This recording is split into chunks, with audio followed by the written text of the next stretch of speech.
શું હોટલના રૂમમાં કે પછી ચેન્જિંગ રૂમમાં હિડન કેમેરા હોઈ શકે? આ પ્રશ્ન તમને ક્યારેક તો થયો જ હશે. હવે આવો જ એક કિસ્સો સામે આવ્યો છે આંધ્રપ્રદેશથી, જ્યાં આંધ્રપ્રદેશની એક ગર્લ્સ હોસ્ટેલમાંથી હિડન કેમેરો મળી આવ્યો છે. હવે આ ન્યૂઝ તમે ક્યાંક ને ક્યાંક તો જોઈ લીધા હશે, મોટાભાગના મીડિયાએ આને કવરેજ પણ લીધી છે. પરંતુ આ બધાની વચ્ચે એક પ્રશ્ન થાય કે શું આવી જ રીતના હિડન કેમેરા લગાવી શકાય ખરા? અને જો લગાવી શકાય તો સામાન્ય રીતે સામાન્ય માણસ આને કેવી રીતના પકડી શકે? જો હજુ સુધી તમને નથી ખબર પડી તો આજનો આ વિડીયો તમે પૂરો જોઈ લેજો. તમારો આ દોસ્ત તમારી બધી જ મદદ કરશે. એના માટે તમારે ખાલી એક જ વસ્તુ કરવાની છે કે તમારા વિડીયોને પૂરો જોવાનો છે.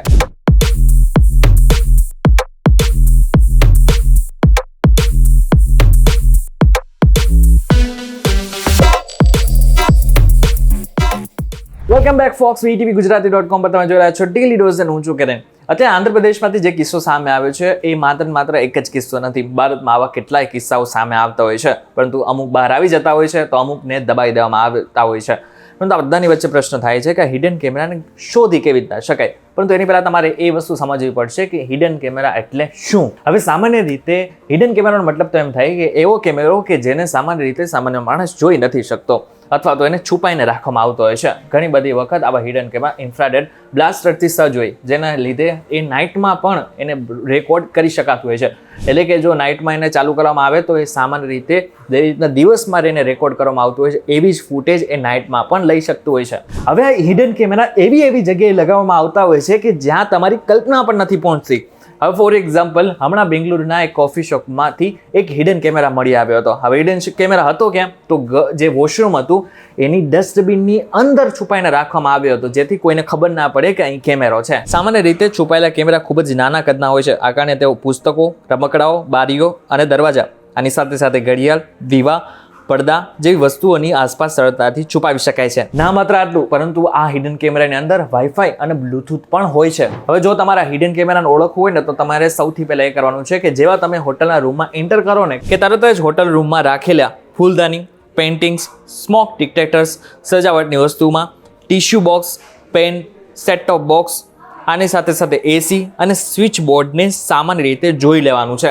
કારણ કે આ એવી જગ્યાઓ છે કે જ્યાં સામાન્ય માણસની નજર નથી જતી હોતી, અથવા તો સામાન્ય માણસ એ કલ્પના સુધી નથી પહોંચી શકતો કે અહીં પણ આ રીતનાનો હિડન કેમેરો લગાવી શકાય છે. હવે ફોર એક્ઝામ્પલ માની લો કે સેટ ટોપ બોક્સ છે, પરંતુ સેટ ટોપ બોક્સ સામાન્ય રીતે બ્લેક કલર અથવા તો વ્હાઇટ કલરનું હોય છે. સેટ ટોપની અંદર કઈ રીતનાનો કેમેરો લગાવવામાં આવે છે એ તો કોઈને નથી ખબર પડતી, પરંતુ એની અંદર કેમેરો હોય છે એ સામાન્ય રીતે સામાન્ય માણસના કલ્પનામાં પણ નથી આવતું હોતું. આ બધાની વચ્ચે જો તમારે આ પ્રકારનો હિડન કેમેરો ગોતી કાઢવો ને તો એની સરળ રીત તમને જણાવી દઉં. જેવા તમે હોટલના રૂમ કે પછી ચેન્જિંગ રૂમમાં જાઓ ને તો ત્યાં રહેલી લાઇટ્સ બધી ઓફ કરી નાખો. જો ત્યાં બારી હોય તો અને પડદા હોય તો પડદાને પણ બંધ કરી નાખો. આ બાદમાં તમારે એક કામ કરવાનું છે કે તમારા મોબાઈલની ફ્લેશ લાઇટ શરૂ કરી નાખવાની છે. હવે જે જગ્યા ઉપર તમને શંકા જતી હોય ને એ બાજુ તમારે ફ્લેશ લાઇટને લઈ જવાની છે. સામાન્ય રીતે હિડન કેમેરામાં LED લાઇટ્સ હોય છે. હવે જેવી તમારે ફ્લેશ લાઇટને એ તરફ નાખશો ને તો પ્રકાશ આપોઆપ રિફ્લેક્ટ થવા લાગશે, જો ત્યાં કેમેરો હશે તો. હવે સામાન્ય રીતે ચેન્જિંગ રૂમ અને હોટલના રૂમમાં અરીસો હોય છે. હવે અરીસાની અંદરની સાઈડ પણ કેમેરો લગાવી શકાય છે.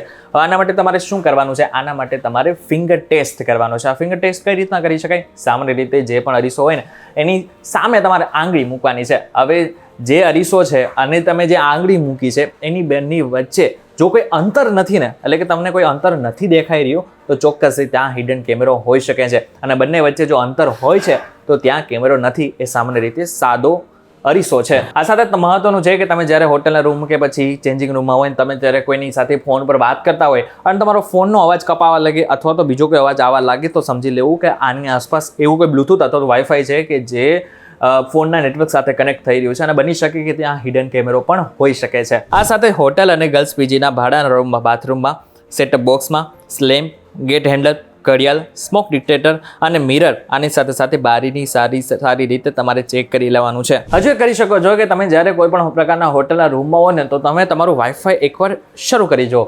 સામાન્ય રીતે તો હોટલના જેટલા પણ રૂમ્સ હોય છે ને ત્યાં અંદર વાઈફાઈ હોય છે, પરંતુ એની સાથે સાથે તમારે એ ચેક કરવાનું છે કે બીજું કોઈ વાઈફાઈ પકડાય છે કે નહીં.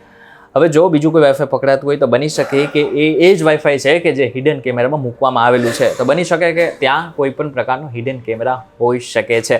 હવે બધું તો તમને ખબર પડી ગઈ કે હિડન પ્રકારના કેમેરા ક્યાં ક્યાં મૂકી શકાય છે અને તમને કેવી રીતના એને શોધી પાડી શકો છો.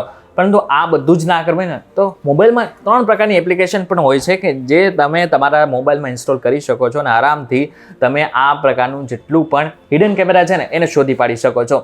હવે કયા પ્રકારની એપ્લિકેશન છે એના નામ શું છે એ જણાવી દો તમને. આ એપ્લિકેશનનું નામ છે hidden spy camera detector, spy C hidden device detector camera. આ એપ્લિકેશનનો ઉપયોગ કરીને તમે તમારી જાતને સરળતાથી બચાવી શકો છો. અને મહત્વનું છે કે કોઈ પણ પ્રકારનું આ પ્રકારના હિડન કેમેરા તમને દેખાય તો તમારે સૌથી પહેલા પોલીસને જાણ કરવાની ભૂલવાની નથી. અને મહત્વનું છે કે આ વિડીયોને તમારે મેક્સિમમ લોકો સુધી પહોંચાડી દેવાનો છે કે જેથી એ લોકો પણ પોતાની રીતે સરળતાથી આ પ્રકારનો હિડન કેમેરો ક્યાં ક્યાં જગ્યાએ લગાડેલો છે એને ઓળખી શકે.